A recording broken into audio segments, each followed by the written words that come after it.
Hello, everybody, and welcome to this episode of Small Time Crime. I'm Jay, and with me, as always, my mysterious co-host, Ella. Ella, how the heck are you today? Fantastic. That's amazing. I just want to remind everybody to like, subscribe, comment, view, all that fun stuff on whatever platform you listen to, YouTube, all that fun stuff. We've got a great episode lined up for you today. I'm going to start us off with one coming out of the armpit of Canada. Ooh, I know. I guarantee you I know What do where you this think is. it is? Where do you think? It's going to be Hamilton. It's got to be Hamilton. You're right. It is the armpit.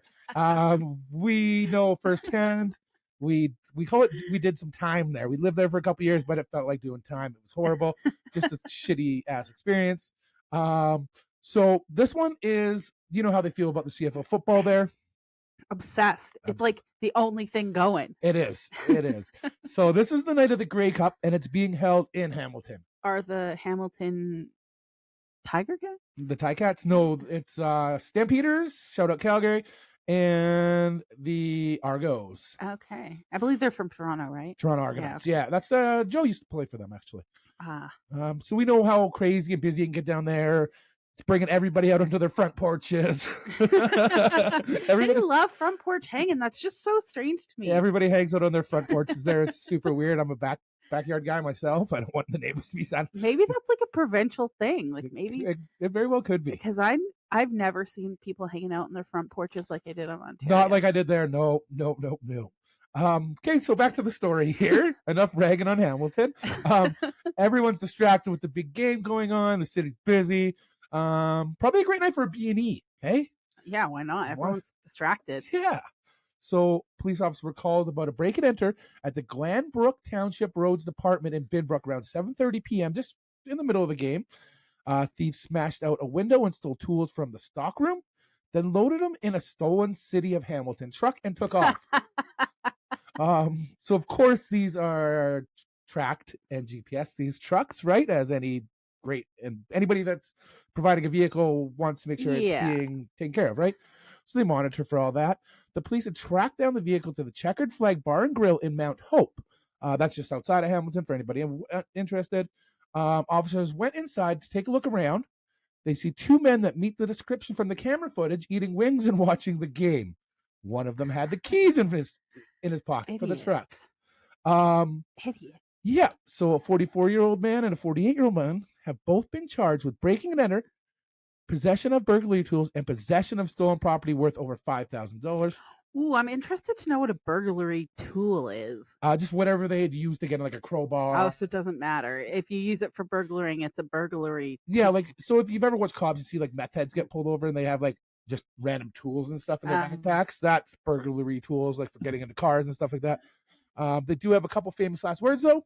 Ooh. They just went inside to watch the game. So we are going to...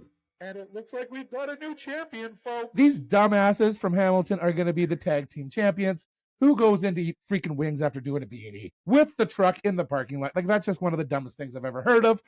I feel like you need to be a lot smarter, boys, when you're stealing. They're a little smarter with these. But they are from Hamilton, so it does explain a little. Yeah, these boys. You love a good Hamilton singer. Yeah. Sorry for anyone who might be listening. Yeah, sorry, family. They've probably turned off already, but whatever. Sorry, Mel and Eric. They're probably the only ones listening. Okay, one English robber should have taken a couple minutes to think about his actions before his latest robbery. Okay. A guy called Andrew Reynolds, and he's from the noble town of Gaywood, England. I'm sorry. I don't know. Made you giggle, eh? It did. I'm a grade 6 boy, apparently. Yes. Posted a picture of a knife on his Facebook. Okay. Obviously, that's weird, but it's not illegal. Like just like a picture of just like a knife? Yeah, and then he liked it. He liked it himself? Yeah, I'm very against people liking their own posts. It's just so cheesy to me. My daughter, she got mad. I did it like in the early days of like Instagram, and she got super mad. She said, you can't do that. It's so cheesy. Yeah. Anyways, I mean, it's not illegal, but whatever.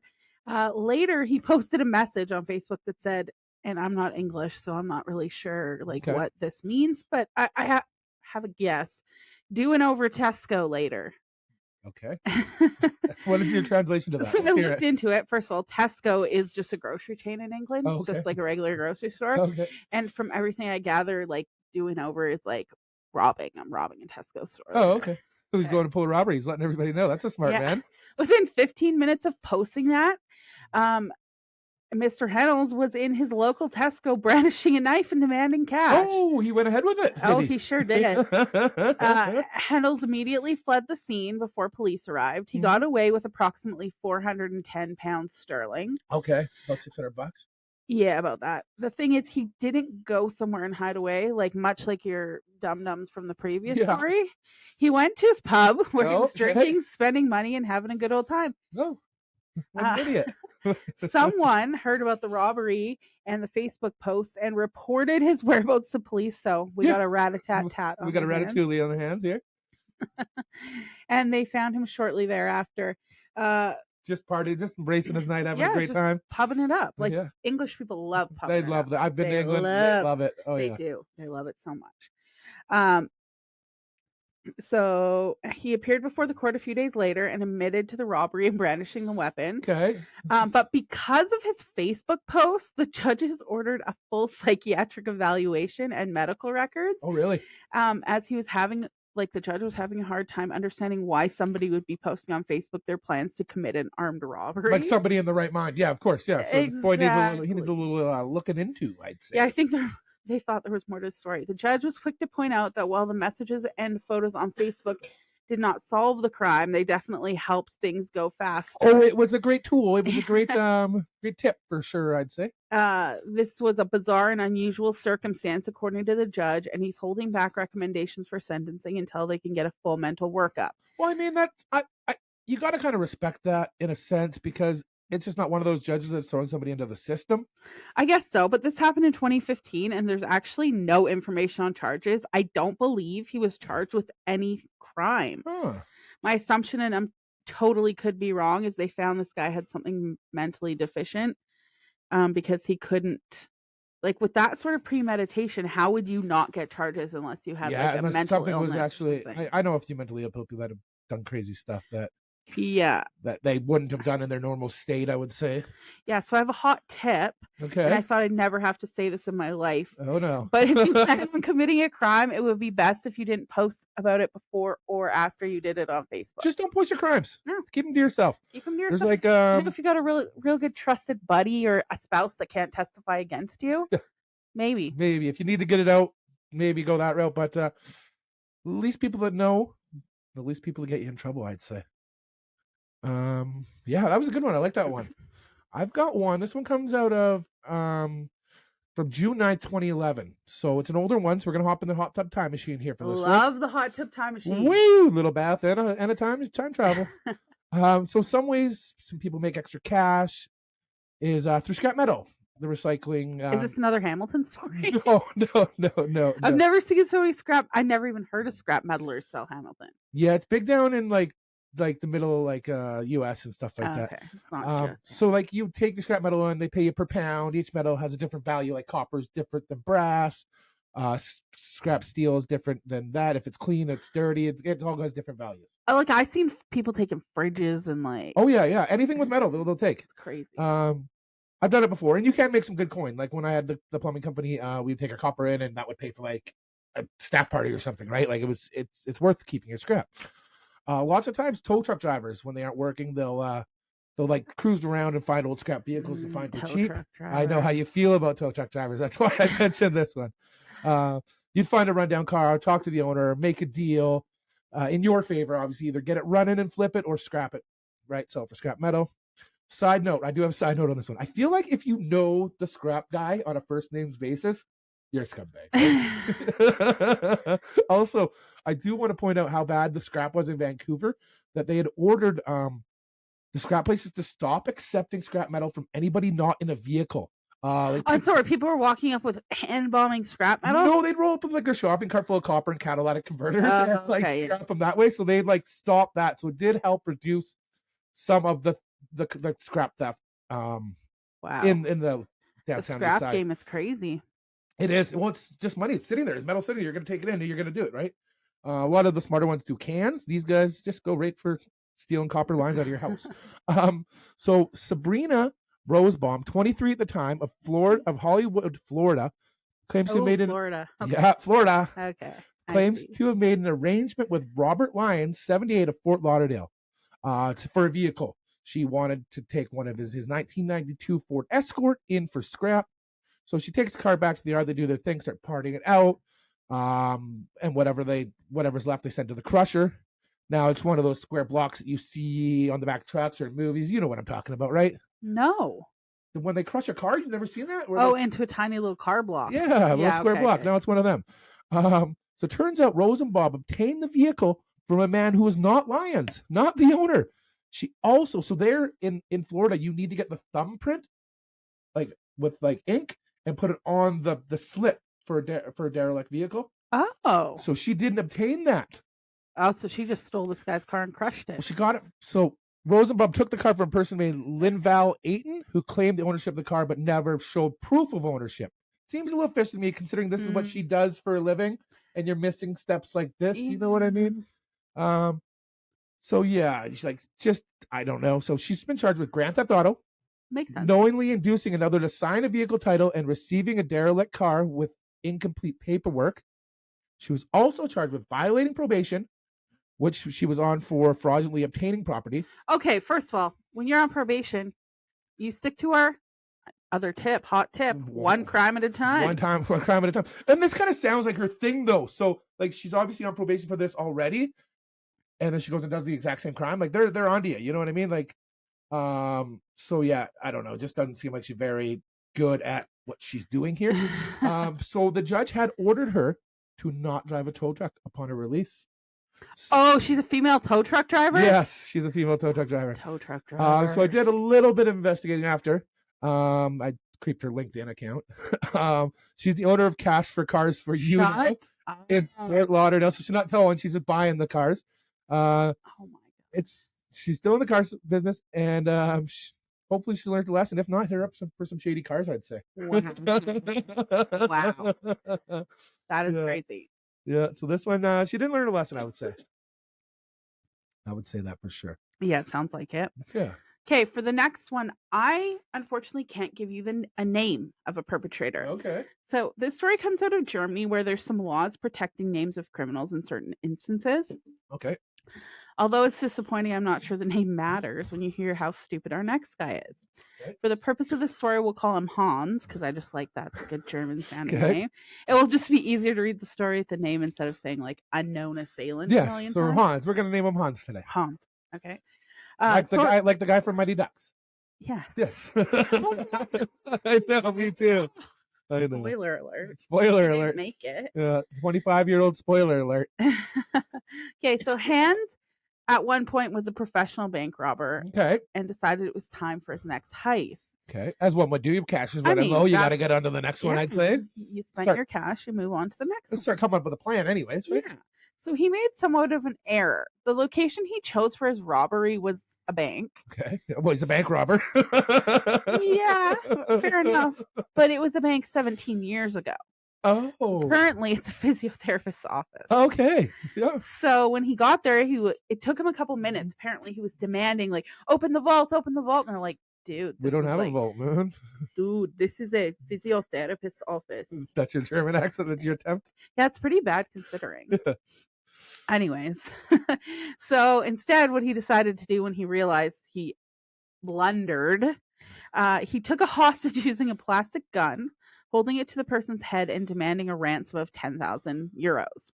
It took him a few minutes, but again, realizing it wasn't a bank and they probably didn't have 10,000 euros. I mean, the people on those big blow up balls, those yoga balls, like doing stretches stuff, wasn't that giveaway? It's not. And at this point, he demanded a person walking by, just a rando, to go take 450 euros out of their bank account to give to him.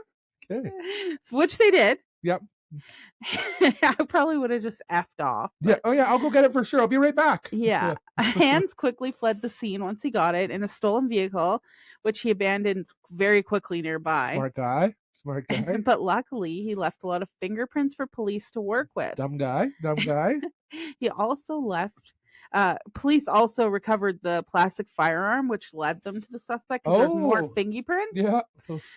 So Hans was arrested, and while being questioned, he let the police know that he had actually been planning the robbery for 17 years and just finally got the courage to do it. Okay.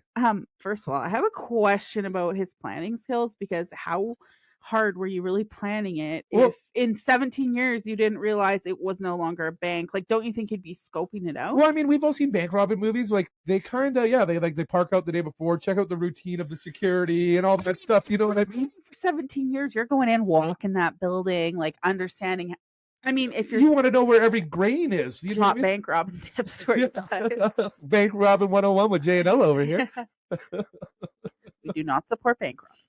We do not condone or endorse bank robbing. No, but if you got away, I'd take a bag. Anyways, Hans was sentenced to 7 years in prison and 120 hours of unpaid work. Okay. After a full confession and pleading guilty. He was said to have had, just a little more background on our buddy Hans, 22 other crimes committed for which he was in and out of prison in the last 17 years. Oh, wow. Which is why they gave him the 7 years, why they made it such a significant because he's a punishment. He's a tenured criminal. Yes. Yeah. What a guy. 7 years and 120 hours? Yeah, unpaid. So that's community service, basically. Yeah, they call it different stuff all over the world. Yeah, I'm just crazy. learning that. Yeah. As we dig deeper, we're finding new terms and slang and all that stuff. Okay, I am going to go back to Ontario. Wow, you're really... Yeah, I was on Ontario run there. We're in Cambridge this time. So just... bad. No, not so bad. It's actually. I like Cambridge. It is a cute town. It's got that oldie vibe. Everything in Ontario is old. It's all brick and old. We're not used to that. No. We see hardy board and concrete and all rock, that stone. Yeah. So you and your partner of 10 years break up. It happens sometimes, and unfortunately for Peter Jones and Hannah Norman, that was the case. So this left Jones devastated. He didn't see it coming. He was just, devastated. But they've got a dog together and his belongings are at the house. So they're still kind of sharing the house in a sense, if that makes sense. Oh, yeah, because I'll tell you right now, if we weren't together, I'm not leaving my dogs. Well, no, and obviously in some situations, like the house is the best case for the dog because he's obviously probably hasn't found stable living yet. It's just broken up. It's hard to find a place with a dog. Yeah. That allows a dog. In Ontario, it's easy though because they can't deny you. Yeah, it's different there. Yeah, they can't say no to any pets, or you can smoke in your unit. It's your house, basically. It's weird. Smoke in them too? Yeah, you can do anything you want in them. Oh, that's kind of sucky. Yeah, the dog's thing's cool, but smoking sucks. So early one morning, 5:30 a.m. Jones decided it was a good time to go check on the dog. Upon his arrival, the dog's barking, all that stuff, waking up the house, right? Well, Miss Norman was awoken by Jones and felt scared when she saw Jones outside her bedroom door. I mean, that's a little creepy standing outside your ex-wife's bedroom door. Yeah, that's super weird. You're a weirdo. Yeah, the two argued, as I'm sure anyone would being awakened that early. I know if I woke you up at 5, I've woken you up at later than that, and it's just not great when you don't want to be woken up. It happens, right? You've done it to me. It's there. You do it to me literally all the time, like every day, basically. Yeah, I know. I'm aware. So they're getting in the argument. While they're in the argument, Jones spotted a pair of shoes outside Hannah's bedroom door, realizing there was another man in the house. So he takes the shoes, he flings them out the window. He's a little angry. I probably would do the same thing. I can't hold it against him there. I mean, it's not really a big deal. No, it's a little destructive. Get some anger out. Throw shoes out. Throw some shoes out the window. Nobody's getting hurt. So Hannah tried to shove Jones out the house, but on his way he grabbed a candlestick holder and threw it in the general direction of Miss Norman, striking her in the forehead. So now she's got a big gash in her forehead. And I just want to let everybody know that is assault. And I want to let everybody know here we do not condone violence. Just giving you the facts that were given, just spreading the word. So Jones then began swinging a large torch, like a blowtorch, around the house. A blowtorch? Yeah, a torch. Damaging the walls, doors, and anything in his way. Oh wow! Yeah, he's crazy. Yeah. So he leaves the house, stews over everything for a few. You know what I mean? He's just brewing in his head what he's gonna do next. He's not finished. He decides to head back to the house and grab Mrs. Norman's new boyfriend's clothes from the washing line, putting them in his van, and then he slashed the tires and disconnected the battery from the cars outside. And then he takes off. Like, dude, you're getting caught. Yeah, he was arrested. Jones said he genuinely loved her, and he acted out because he did not want to believe that she was started a new relationship. The breakup had been particularly hard on Jones, because the couple had helped each other get clean from serious heroin addictions, and Mrs. Jones had then nursed. Mr. Jones had then nursed Mrs. Norman through several relapses. So I guess he was attached, so gets her clean, and then she leaves him for another man. Jones earlier pleaded guilty to which is her right to do it. No. You don't have to stay with someone just because he got you clean. Yeah. So Jones pleaded guilty to assault by beating, criminal damage, and theft, and was jailed for 14 months. So he's heartbroken and in jail. And he probably deserves it. Well, I mean, yeah, he probably does deserve it. I mean, he probably just didn't handle that well. I mean, we're no therapists. Your voice for this guy. I really am. I'm hearing it. Yeah, I mean, he just didn't see it coming, I guess. I don't know. I don't know what to say there. He didn't see it coming. Mr. Jones, maybe read the Bible or something in jail. I don't know. Hopefully maybe some self-help relationship books, and just when you get out, focus on yourself for a bit. And the right girl will come to you, man. There you go. Yeah. Relationship from Jay. Advice from Jay. Yeah. Okay, so my last story. Ooh, this is your last one. Okay. It's a twist. Okay. I got a twist on a small time crime. So when I'm looking up these crimes, I don't know how I find them. It kind of becomes a rabbit hole. If I'm like in a situation and something pops in my head, I'm like, I gotta see if there's a crime about that. Yeah. So I was just looking for crimes, and I saw what I thought to be a hilarious small time crime. I love funny crimes. It is not. Oh, tides turn. So what you thought was that what you got invested on, what you think is a funny crime is not okay. I'm interested. Yeah. So sorry, guys. This is gonna be a little deviation from our tiny small time crimes, because this is, and I'm gonna be serious, the exact opposite of a small time crime. Okay. But I feel like we need to talk about it because it was a wormhole I had to go down. Yeah, we're here. Let's hop in the wormhole with you. So in November 1994, a man named James Scott became the only person in American history to be charged with causing a catastrophe. Okay, I'm interested. So see how I got this way, because the original thing I heard was a guy causes damage so that he can party while his wife is stuck on the other side of the river. Okay, that's how it started. So I'm like, this is perfect for us. No, it's Jay, I love that one. Jay, I want to meet this guy. So in July 1993, first responders are trying to help as many people as possible. It had been raining for days, and levees were popping left, right, and center, one after the other, causing massive flooding in Illinois. So we've all seen those videos. We know what it's aware. We know what the floods are about. When a levee gave way in West Quincy, Illinois, 14,000 acres of farmland were destroyed in a matter of minutes. So prime farmland. Yeah. Well, I'm sure the animals to go with it and stuff. That's just sad. Yeah. At the same time, somehow during this flooding, and this reminds me of something that happened in Chilliwack, the gas station got lit on fire. So there's two emergencies going on at one time here. You've got the flood and the gas station. Yeah. Because remember a couple years ago in Chilliwack, there was Abbotsford, there was massive flooding, and then the RV place got That's right. Yeah, that's right. Yeah. Millions of dollars worth of RVs just up in flames. At the same time, people can't get to it because everything around it's flooded. Yeah. So this sort of reminded me of that. Obviously, this is much worse. Anyways, people lost their livelihoods, but luckily nobody died. That's great. Good news. Yeah. When the news reporters got to the scene, they were looking for the first person around to answer questions. Police were intrigued to find that convicted arsonist James Scott was the first person on scene. Okay. It was a coincidence that they weren't easily able to overlook.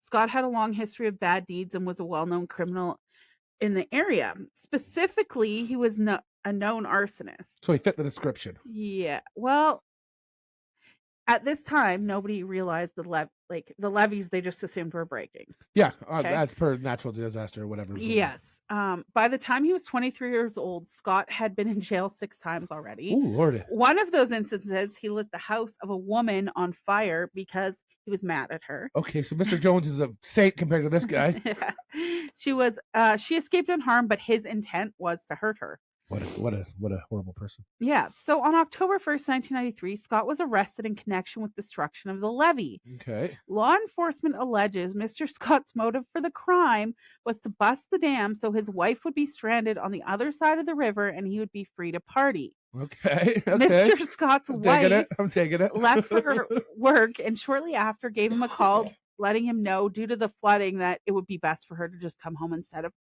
going to work. Yeah. According to law enforcement, he did not want that. He wanted to party and be away from his wife. So they suggested he purposefully and willfully moved sandbags from the levee, causing the flood so he could party. The previous day, through a massive effort of civilian and military forces, the levee was reinforced and believed to be in good position to handle the floodwaters. It was estimated that there would be no damage to West Quincy. So when Mr. Scott turned up on camera shortly after the levee broke, questions were immediately asked. Yeah, one would, I assume. Yeah. At trial, Scott was found guilty of causing a catastrophe. The first person in American history to be convicted of that crime. He was sentenced to life in prison, and the community of West Quincy was thrilled to have him behind bars where he couldn't do any more damage. I believe, like, most people's natural reaction to, like, save the town and do, like, you know what I mean? Like, you see all the community help when they're, like, packing sandbags and stuff. And this guy's first reaction is to, like... He was helping them the day before, pack them. And he knew. He knew his piece to pull. Anyway, he set this one up. This is, you know, there's more. Oh, God. Lordy. Okay, so as it okay. As it happens with a huge trial like this, stories get written and people claim to have information and whatnot. Well, it came to light that the alleged motive for Mr. Scott was actually presented by a 16-year-old named Joe Flax. Okay, little Joey. Flax claims Mr. Scott told him at a party the day before that was his plan. And since the trial, no interviews or conversations have been had with Mr. Flax. He's refused to speak with anyone and fully remained out of the limelight for more than 25 years. So I don't know if you guys are seeing a routine here or anything like that, but people with their big mouths tend to get themselves in trouble. Just a little tip of the day: keep your fucking mouth shut. Which now it's been more than 25 years, is leading some people to believe that Mr. Scott may be wrongfully convicted. Oh. Since he has been incarcerated, 2 topographical soil experts have been consulted, not by him, by like third parties. Okay. I'm interested. Including insurance companies, but we'll get to that. Yeah. And they allege the levee could have only broke in a spot that is different from where law enforcement claims Mr. Scott sabotaged the levee. Okay. One of the experts has claimed that for the past 28 years, he's been running the scenario over and over, and no matter what he does, that levee was going to fail. So it's just been sitting on his brain for 28 years. No, he's been advocating for this. Oh, he's been advocating as well. Yeah, there's no way that any of the efforts would have held up, and there's no way that Mr. Scott committed this crime. He goes on to explain that insurance, this is where I get shady. He goes on to explain that insurance only paid out on 2 properties. Okay. One on the Missouri side and one on the Illinois side. Yeah. Because it was a man-made disaster. Oh. The payment was made. So guess who the largest landowner that benefited from this? One of the only 2 property owners? Who's that? The civilian chair of the Levee District Commission, Mr. Hare is his name, who just so happened to be one of the 2 landowners. Okay, seems a little fishy to me. Yep. Insurance says they were only paid out because there was a human to blame. This led many to believe that Mr. Scott may have been scapegoated for his crime. I could see that. As Mr. Hare was one of the main prosecution witnesses and had a massive financial motive for wanting Mr. Scott's conviction, which he, on the stand, refused to admit to comment on the fact that he had massive financial motive. He pled the 5th. Yeah, of course. Of course they're going to Now, I mean, I love to party like the rest of us. You know I love a good time. I've got FOMO. I can't really just I can't wrap my head around this guy actually. I can picture him saying it at the party, but I can't see him actually doing it. I don't know. I don't know. The farmers did not have federal flood insurance through FEMA. They only had homeowners insurance, which covers vandalism. Oh. If they did not have someone to pin the crime on, they would have received no insurance funds. So he was a scapegoat. There is a large group of people, including many experts in their fields, who claim there's no way that James Scott did this and are actively attempting to get him a new trial. Unfortunately, I don't have a great conclusion to this. There's not a lot of information. The last update was 2020.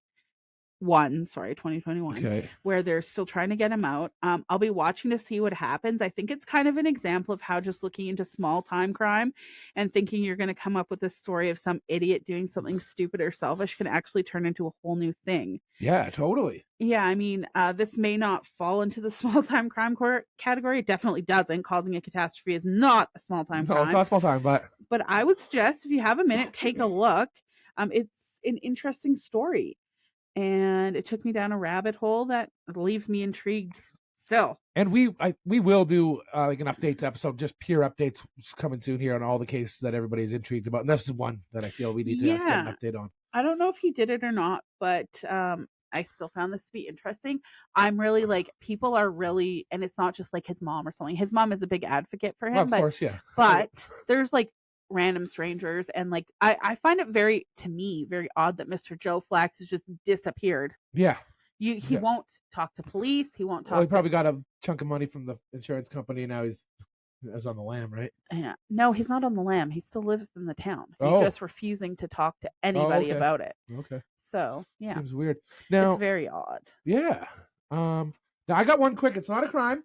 It's a little viral clip that's been going on, and I just wanted to. I don't know if you've seen it. So if anybody's familiar with Edmonton, Alberta, there's this little statue out front called the Talus Balls. Out front of what? Like out front of the city. Sorry, when you're getting in, the Talus Balls. What it is a bunch of metal balls shaped into like a pyramid-y weird shape. Somebody got themselves stuck in it the other day. He climbed to the top and couldn't get out, and he had to call the fire department to get himself out.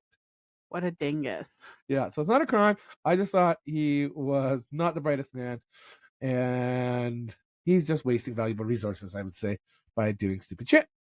Yeah, sounds about right. Yeah, so take a look at that video. It's all over TikTok and stuff like that. That's a little viral clip of the week. I had a fun episode. You had some great stories. I really love hearing, like when you work on yours, like my own. I know what's going on. I know what's ready, but I don't know your stories. So like when they come in, it's just nice seeing like different perspectives and stuff like that. I really had a great time this episode. I want to thank everybody that's listened this long into the episode, that's stayed to the end. We really appreciate you guys. Please, again, like, subscribe, review, all that fun stuff. Anything to close out the show, Ella? We're always looking for your submissions. So if your town has a stupid small crime that you want to share to us, that would be awesome. Or if you have one yourself or know of one, let us know. Yeah, send it to smalltimecrimepodcast@gmail.com. That's the email. Thanks everybody for tuning in. I had a great time. Small time crime. Out.